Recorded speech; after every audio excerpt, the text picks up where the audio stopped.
2000, 2500, 3600, 200, 800, 900. முதலாளி, இந்த கடைக்காக நான் ரொம்ப கஷ்டப்பட்டு உழைச்சிட்டு இருக்கேன். சம்பளத்துல 500 சேர்த்து கொடுங்க.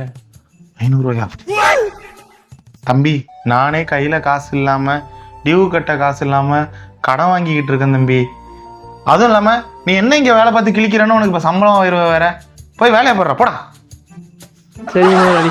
வந்துட்டாங்க சம்பளத்துக்கு. A few minutes later.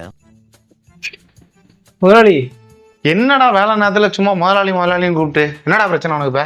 இல்ல முதலாளி, இந்த கடையில பெருசா வேலை இல்ல. ஒரு நாள் லீவ் கொடுங்க, போயிட்டு வந்துடுறேன். டேய் தம்பி, உன்னால தான்டா இந்த கடையை நடந்துகிட்டு இருக்கு. நீ மட்டும் இல்லைன்னா இந்த கடையில ஒரு அணுவும் அசையாதுடா. இந்த கடையோட முதுகெலும்பே நீ தான்டா.